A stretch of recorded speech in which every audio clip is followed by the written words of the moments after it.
میری مائیں، بہنیں اور بچیاں، السلام علیکم ورحمۃ اللہ وبرکاتہ۔ پھر طاہرہ جعفر آپ کی خدمت میں حاضر ہے۔ نجفی ہال کے منتظمین نے ماہ مبارک رمضان کی فضیلت، عظمت وغیرہ پہ درس دینے کے لیے درخواست کی تھی۔ تو آج میں سب سے پہلے ٹپس بتاؤں گی، اس کے بعد میں ان کی فضیلت اور عظمت اور ہماری ذمہ داریاں کیا ہے وہ بتاؤں گی۔ ٹپس میں سب سے پہلی ہماری ذمہ داری ہے کہ ہم استقبال ماہ رمضان کریں۔ استقبال ماہ رمضان، جتنی معرفت ہوگی اس عظیم مہینے کی، اس کے مطابق انسان استقبال کرے گا۔ رسول خدا فرماتے ہیں کہ اگر تم اس کی صحیح معرفت ماہ رمضان کی پہچان لیتے، صحیح معرفت حاصل کر لیتے، تو تم یہی چاہتے کہ پورا سال ماہ رمضان ہی ہو۔ اتنی زیادہ فضیلت و عظمت ہے جو انشاءاللہ ہم اب ان قریب بات تقریر کریں گے اس پہ۔ استقبال کی ہماری سب سے پہلی ذمہ داری ہے کہ معرفت حاصل کر اس مہینے کی۔ اس مہینے کی معرفت حاصل کرنے کے لیے اہم ترین چیزیں خطبہ شعبانیہ، جو رسول اللہ ہر شعبان کی آخری جمعہ یہ خطبہ دیتے تھے، اور ہمارے معصومین نے بھی یہ سنت رسول کو جاری رکھا۔ آج تک ہمارے علماء اور ذاکرین بھی اس کو جاری رکھا ہے۔ تو اس کو سٹڈی کرے، اس خطبہ شعبانیہ کو سٹڈی کرے، اس میں عظمت فضیلت بتائی گئی ہے، ہماری ذمہ داری بتائی گئی ہے، جو تقاریر میں ہوں بات کروں گی۔ تو اس کو سٹڈی ابھی سے کرے، اور 3 دعائیں صحیفے سجادیہ کی، دعا نمبر 43، 44، 45، 43، 44، 45، یہ 3 دعا کا ترجمہ اور تفسیر کے ساتھ سٹڈی کرے، سمجھے، ان کو بہت فرق پڑے گا۔ ماہ رمضان کا میں زیادہ انسان دلچسپی سے اس مہینے کو گزارے گا۔ اور تیسری چیز میری یہ درخواست ہے کہ دست غیب شیرازی کی کتاب سید الشہداء، تو انہوں نے جو کتاب لکھی، آخر میں جو چیپٹرز ہے، چند باب ہے ماہ رمضان کی فضیلت، ہماری ذمہ داریاں وغیرہ، بہت اچھے انداز میں دست غیب نے حدیث اور وغیرہ کے روشنی میں لکھی ہے۔ تو یہ 3 تو ہماری ذمہ داری ابھی سے سٹڈی شروع کر دینا ہے ہمیں۔ تو دیکھنا کہ کیسے مہینہ گزرتا ہے، اتنا دلچسپی اور محبت سے، اور ایسا محسوس ہوگا کہ بس یہ مہینہ ختم ہی نہ ہو، اتنا مزہ آئے گا، اتنا مزہ آئے گا۔ اور پھر آخری جب 3 دن بچے ہو، جو 3 روزہ امام علی رضا فرماتے کہ استقبال کے لیے ایک بہترین عمل ہے کہ 3 روزہ رکھ کے، 3 آخری روزہ رکھ کے ماہ رمضان کو استقبال کریں۔ پھر چاہے قضا روزہ ہو، چاہے مستحب روزہ ہو، چاہے منتی روزہ ہو، اس کا ثواب امام علی رضا فرماتے گویا پوری زندگی روزہ ہی رکھے، پوری زندگی، پورا سال نہیں، پوری زندگی روزے میں رہے، اتنا زیادہ ثواب۔ کیونکہ خوشی خوشی انسان ویلکم کرتا ہے ماہ مبارک کا، یہ 3 روزہ رکھے۔ اور کیونکہ یہ بھی چلو بتا دوں کہ جب ویلکم کی بات کرتے تو وداع کرتا ہے جب انسان رمضان کو، تو بہت غم زدہ ہوتا ہے، جو ہماری معصومین کا طریقہ تھا۔ جو ماہ رمضان آتے تھے تو ہمارے معصومین بہت خوشی مناتے تھے، اتنی خوشی، اور ہر ایک کو مبارکبادی دیتے، ماہ مبارک آ رہا ہے، مبارکبادی دیتے تھے ماہ رمضان کی آنے سے پہلے۔ اور جب ماہ رمضان رخصت ہوتا ہے تو بہت گریا کرتے تھے، وہ غم زدہ ہو جاتے، آنکھوں میں سے آنسو جاری ہو جاتے۔ تو اس کے لیے بتایا ہے کہ 6 روزہ رکھو، بتائے کہ نہیں ہم مس کر رہے ہیں، ہم اس کو ختم ہونے پر ہم بھی غم زدہ ہے۔ تو 4 شوال سے 9 شوال 6 روزہ، استقبال کے لیے 3 روزہ، مگر الوداع کے لیے 6 روزہ، بتانا ہے کہ ہم ماہ مبارک کو مس کر رہے ہیں، اتنا ہم دل سے روزہ رکھ رہے تھے۔ تو یہ 6 روزہ 4 شوال سے 9 شوال کوشش کرے کہ اس میں بھی اگر منت کا ہو، نظر کا ہو، کہ قضا ہو، اس کو کرے، تب بھی اس دنوں کو چوز کرنے کا ہمیں ثواب حاصل ہوگا. تو استقبال کے لیے ہے 3 روزہ. اور استقبال کے ضروری ہے کہ ہم چیک کریں کہ کسی کی امانت ہمارے پاس نہیں، کسی کی کتاب، کسی کا برتن، کسی کا قرضہ ہمارے پر ہو، یا خمس میں کوئی کمی پیشی، رد مظالم، یہ ساری ذمہ داری کو انجام دے.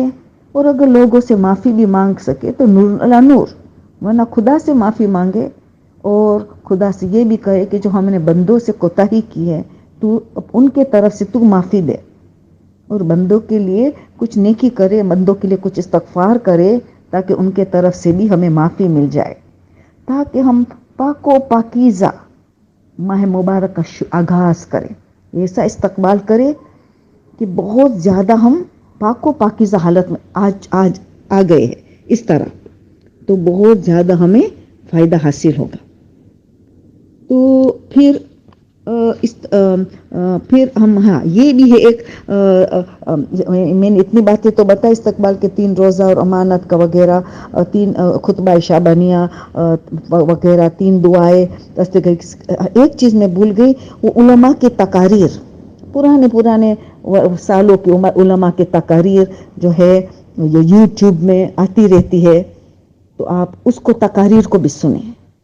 کبھی موڈ نہیں ہوتا ہے پڑھنے کا تو سنیں، کبھی سننے کا موڈ ہوتا ہے، کبھی پڑھنے کا موڈ ہوتا ہے. تو یہ چیزوں کو سب کو ہمیں ابھی سے شروع کرنا ہے. بہت وقت کم بچا ہے تو جلدی سے شروع کر دیں تاکہ ہم بہترین استقبال کریں اس مہینے کی. اب ہم ٹپس دیں گے. پہلے سب سے پہلا ٹپس کیا ہے؟ پہلی تاریخ بہت عظیم تاریخ ہے. یاد رکھنا ایک چیز کے بھی 6 غسل ہے ماہ مبارک میں راتوں میں جو قربتاً اللہ والا غسل ہے، قصد قربت والا. یعنی جب رات کے وقت غسل بتایا جائے تو سمجھ لینا بہت عظیم ترین راتیں ہیں، جس میں چند چیزیں بہت امپورٹنٹ. ایک شب داری، جتنی کر سکے شب داری کرے، صدقہ دے، بہت ضروری ہے صدقہ. اور تیسری چیز امام حسین کی زیارت اور 12ویں امام کی زیارت کو فراموش نہ کرے، چاہے زیارت علی یاسین ہو، جو آپ کو چاہے، تو یہ 2 زیارتوں کو ترک نہ کرے. اور غسل میں بھی ان کی رجا کی نیت سے ہم ڈال سکتے. ان 6 راتوں میں جو قربت والا غسل ہے اس میں ہم رجا کی نیت سے زیارت امام حسین وغیرہ اور توبہ استغفار اور خوش اخلاق ہونے کا، صبر و شکر کی منزل حاصل کرنے وغیرہ سب کی رجا کی نیت سے نیتوں میں اضافہ کرتے چلے جانا ہے. تو یہ پہلی تاریخ کو غسل کرنے سے ابھی 6 بتا دوں 6 کون سے غسل ہے. پہلی تاریخ کی رات، 17 کی رات شب بدر، 19، 21، 23 اور 24 کی بھی بہت اہمیت ہے. 2 رات مسلسل شب داری کرنا 23 اور 24 مشکل ہے، مگر کوشش کرنا چاہیے کہ 24 کی رات کی بھی بہت زیادہ فضیلت بتائی گئی ہے. تو یہ 6 غسل اس میں نیتوں کو ملائے. مگر پہلی کو جو ہے اس میں 3 چلو پانی رجا کی نیت سے، جو شیخ حسن نجف ارمغان اسلام میں بتاتے ہیں، اور کہ غسل کے بعد 3 چلو پانی سر پہ ڈالنے سے باطنی طہارت نصیب ہوتی ہے. باطنی طہارت، روح کی صفائی، نفس کی صفائی. 30 چلو پانی مگر رجا کی نیت سے. اور جہاں ایک چیز یاد رہے، جو رجا والا غسل ہو وہاں نماز کے لیے وضو کرنا واجب ہے، آیت اللہ خوئی اور سستانی. اور جہاں قربت والا ہو تو نماز کے لیے وضو مستحب ہے. کوشش کرے وضو مستحب بھی بھلے کیوں نہ ہو اس کو چھوڑے نہیں، کیونکہ ثواب بہت زیادہ ہے. مگر یہ پتہ ہونا چاہیے کہ رجا والے غسل میں نماز کے لیے وضو کرنا واجب ہے. تو یہ ایک اہم مسئلہ ہے. عید الفطر کا غسل کی بھی بات ابھی ہو جائے ساری ٹپس میں. عید الفطر کی رات کا غسل جو ہے آیت اللہ خوئی کے نزدیک قربت والا غسل ہے، قربتاً اللہ والا غسل. سستانی کے نزدیک اس غسل میں ان کے تحقیق میں نہیں ہے، یہ غسل آیت اللہ خوئی کے نزدیک ضرور ہے. تو یہ شب عید الفطر وہ بھی ان کو لیلۃ القدر سے کم نہ سمجھا جائے. یہ چوتھے امام کا جملہ ہے، مفہوم امام کا ہے، جملہ میرا ہے کہ اس کو لیلۃ القدر سے کم نہ سمجھا جائے. لیلۃ القدر کو وہ بھی ایک شب داری کی رات ہے، وہی زیارت امام حسین، صدقہ وغیرہ وہی چیزیں جو بہت ضروری ہے ان اہم راتوں میں. اور صدقے کی بات آتی ہے تو یہ علماء کا یہ طریقہ تھا. کچھ علماء یہ کرتے تھے 90% صدقہ اہل بیت کی جانب سے دیتے تھے، ان کی طرف سے دیتے تھے، اور 10% باقی سارے مومنین فیملی اپنی طرف سب کی نیت ساتھ میں ملاتے تھے. بعض علماء صدقہ دیتے تھے تو یہ نیت کرتے تھے کہ 50% رسول اور اہل بیت کی طرف سے اور 25% مقربین صالحین علماء شہداء ان کے طرف سے. مقربین یعنی محسنین، سب تھانے محسنین اسلام، محسنات اسلام سب اس میں آ گئے. اور پھر 25% آخری فیملی، اقربا، رشتہ دار، دوست برادر، پڑوسی، مومنین سب کے لیے وہ اس کے طرف سے دیتے تھے. تو یہ بھی بتایا علماء نے کہ آرڈر آف پریفرنس کس کو کس طرح دے تو کتنا ثواب کس طرح انسان کو ملے گا. یہ بھی علماء نے ہماری تعلیم کیا ہے کہ کھاتا پیتا مومن کو صدقہ دینا 10 گنا ثواب ہے. کھاتا پیتا مومن کو یاد رکھنا صدقہ دے سکتے ہیں، 10 گنا ثواب ہے. غریب مومنین کو دینے سے 70 گنا ثواب ہے. غریب رشتہ دار کو دینے سے 700 گنا ثواب ہے، 700. والدین کو دینا صدقہ 7000 گنا ثواب ملے گا، ملٹیپلائی ہوتا چلا جائے. مگر آخری جو عالم اور طالب علم کو دینے سے 1,00,000 یعنی 100,000 گنا ثواب بڑھتا چلا جاتا ہے. ایسے اہل سنت کو بھی دے سکتے ہیں، اور حتیٰ کہ آیت اللہ سستانی کہتے کافر کو بھی دے سکتے ہیں. صدقہ اپنے ہاتھ سے دینا بہت زیادہ فوائد ہے، مگر نہیں دے سکے تو ایم پیسہ کسی طرح پہنچا. ہمارے یہاں ایم پیسہ ہوتا ہے، ہم فون کے ذریعے دے دیتے ہیں. آپ ایڈوانس میں بھی دے سکتی ہیں، مگر اس رات میں پھر وہ مالک بن جاتے ہیں. تو یہ پہلی رات کو صدقے کو فراموش نہ کرے. قربت والا غسل ہے، بہت اہم ہے. زیارت امام حسین کو فراموش نہ کرے، اور کوشش کرے کہ صلہ رحم کر سکتے ہیں اس رات تو بہت اچھا. تقدیر بدل دیتی ہے صلہ رحم، اور علم تھوڑا سا حاصل کرے تاکہ تقدیر بدل جائے. وہ باقی کی عبادتوں تو آپ خود واقف ہے، کون سی نمازیں پڑھنی چاہے، تلاوت قرآن وغیرہ. ہر ماہ رمضان کی رات کو 1000 مرتبہ سورہ قدر اور 100 مرتبہ سورہ دخان پڑھنے کی سخت تاکید ہے. تو ہم جتنا پڑھ سکے، جب 1000 اور 100 بتایا گیا ہے تو پہلی رات کو ہم مغرب سے لے کے سحری تک 1000 بتایا گیا، ہم جتنے پڑھ سکے 10 12 100 جتنے. اور سورہ دخان ہر رات کو 100 مرتبہ بتایا گیا ہے تو کم سے کم ایک مرتبہ تو ہم ضرور پڑھے، 1 2 3 مرتبہ، مگر ایک تو ضرور پڑھے سورہ دخان ڈیلی. اور کوشش کرے ہر روز سورہ دخان کے ابھی سے مطالعہ کرے کیوں اللہ 100 مرتبہ چاہتا ہے اس سورہ کو پڑھے. وہ شب قدر میں تو ہم پڑھتے ہیں، وہ تو قرآن کے سال گرا کے رات ہے. تو یہ کوشش کرے کہ ان چیزوں کو فراموش نہ کرے. اب ہم دعا کے سلسلے میں آئے. دعا افتتاح کو کبھی نہیں چھوڑا جا سکتا. اس کی اسٹڈی کرے، اس میں گہرا تعلق اللہ اور امام زمانہ کے ساتھ. خود امام نے تعلیم کی ہے، اور امام کیا چاہتا ہے کہ ہمارا تعلق اللہ کے ساتھ بہت سٹرونگ ہو اور امام زمانہ کے ساتھ بہت سٹرونگ تعلق، قوی تعلق ہو. یہ دونوں کا تعلق رکھنا جائے. روح کی آکسیجن ہے، روح کے لیے آکسیجن اتنا اہم ہے. تو دعا افتتاح سمجھ کے پڑھیں گے تو یہ دو تعلقات بہت سٹرونگ ہوتا چلا جائے گا. پہلی رات کو جشن کبیر کے لیے سخت تاکید ہے. اتنا زیادہ ثواب ہے کہ جو پہلی رات کو جشن کبیر پڑھتا ہے تو گویا اس نے لیلۃ القدر کو درک کر لیا، یعنی پوری رات شب قدر میں جاگ کے اس رات کو درک کر لیا، قبول ہو گئی. ایک جوشن کبیر پہلی رات کو پڑھنے سے اتنا زیادہ ثواب ہے.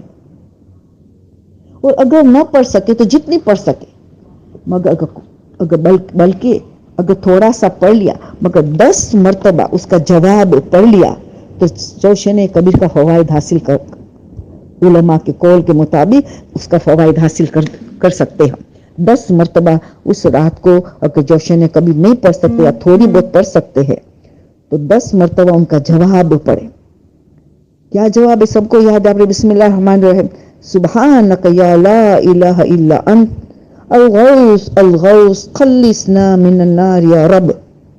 10 مرتبہ اس کا معنی سمجھ کے پڑھے تو گویا تم نے اس کا فوائد حاصل کر لیا جوشن کبیر کا.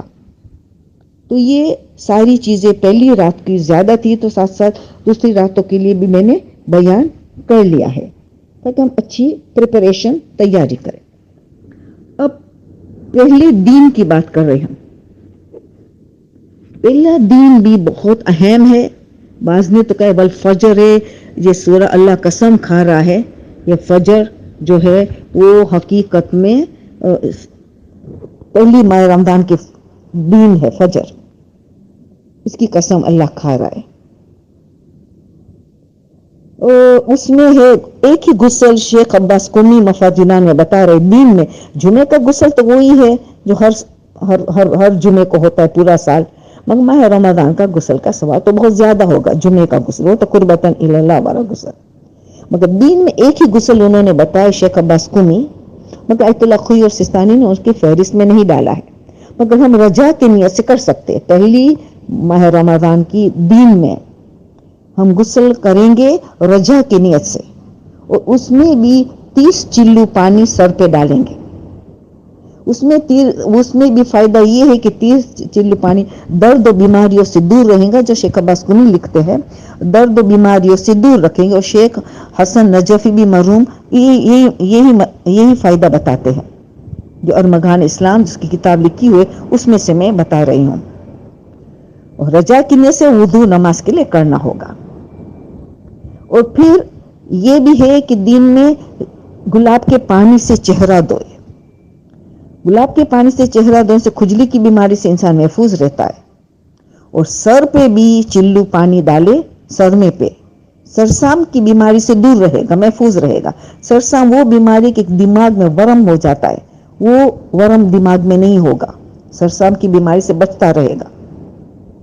اور ایک اہم بات، پہلی رمضان کو خوشبو لگانا، خاص پہلی رمضان کی نیت سے خوشبو لگانا عقل سے محروم نہیں ہوگا. عقل سے محروم نہیں ہوگا. یاد رہے عقل سے محروم نہیں رہے گا. بہت اہم ہے. انسان اشرف مخلوقات میں سے ہے. کیوں؟ عقل کی وجہ سے. اور خاص کر کے امام حسین کی سنت میں ہے کہ امام حسین روزے کے عالم میں ماہ رمضان میں خوشبو زیادہ استعمال کرتے تھے.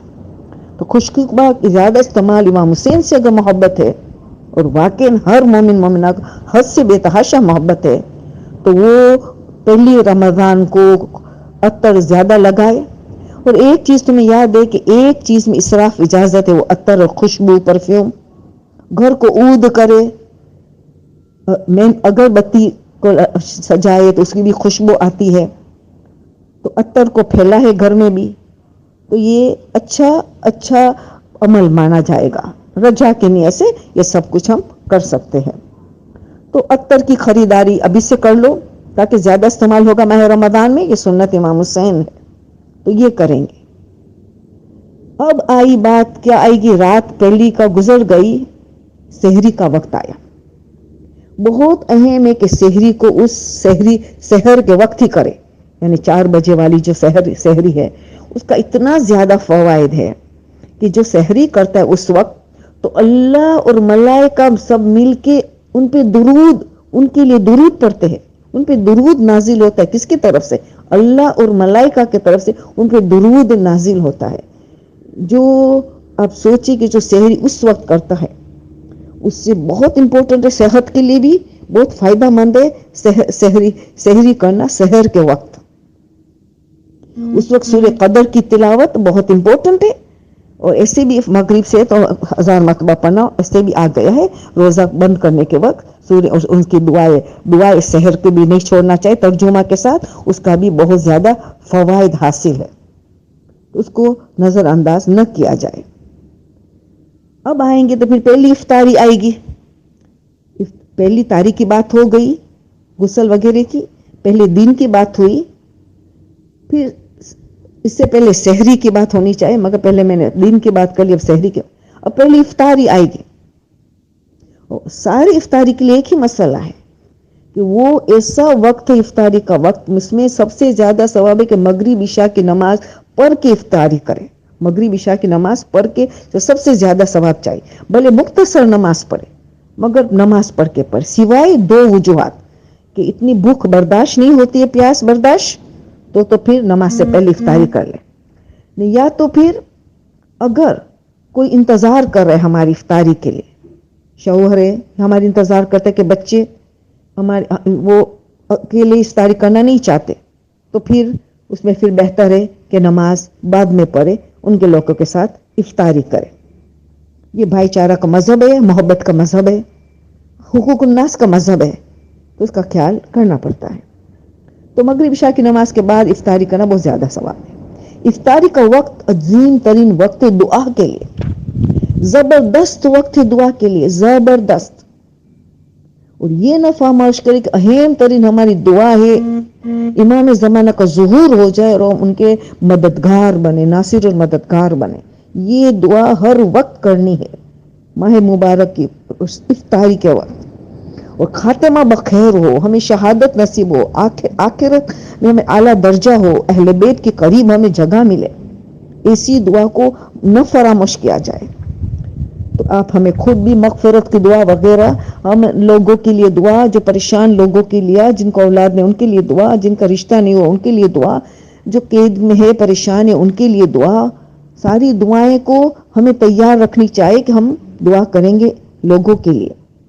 اور اس وقت دعا کا ٹائم تو بہت ہے, مگر ایک چیز ہے کہ انسان خوف اور امید کے درمیان ہوتا ہے. ایک لمحے کے لیے سوچنا ہے کہ میرا روزہ قبول ہوا کہ رد ہوا. باطل تو نہیں ہوتا مگر رد ہوا کہ نہیں, کیونکہ کوئی ایک گناہ بھی ہوا تو اس کا ثواب سے محروم ہو گئے. قبول نہ ہوا تو ایک ڈر خوف ہو کہ میں سوچ رہی کہ پورا دن کیسا گزرا, کہیں کسی کی غیبت ہو گئی تھی, کہیں میں سے جھوٹ بول گیا تو بس ثواب تو چلا گیا, روزہ ہو گیا, اس کی قضا نہیں ہے, باطل نہیں ہوا مگر قبول نہیں ہوا. تو قبول نہ ہونے سے تو پھر دوسرے دن اور انسان احتیاط کرتا ہے کہ اب کے روزے میرے قبول ہو جائے. آپ کوئی گناہ نظر آیا کہ میں نے غیبت تو نہیں کی مگر غیبت سن لی, تب بھی وہی گناہ ہے, تو پھر توبہ کرے, استغفار کرے, معاتبہ کرے. اس وقت تھوڑی دیر کے لیے محاسبہ کیا کہ کہیں گناہ تو نہیں سرزد ہوا ہے, تو پھر پتا چلا کہ گناہ ہوا تو معاتبہ کرے, سزا دے کہ بس 10 دن تک میں شربت سے اپنے آپ کو محروم رکھوں گی, ٹھنڈا پانی نہیں, ٹھنڈا شربت نہیں, کچھ نہیں. تم کیوں یہ گناہ کیا؟ یا تو چند رکعت نماز, 14 رکعت نماز پڑھ لی کہ میرے سے گناہ ہو گیا روزے کے عالم میں, میرا روزہ مقبول نہیں ہوا, میرا روزہ کا ثواب میں نے ضائع کر دیا, اتنی زحمت اٹھائی مگر قبول نہیں ہوا.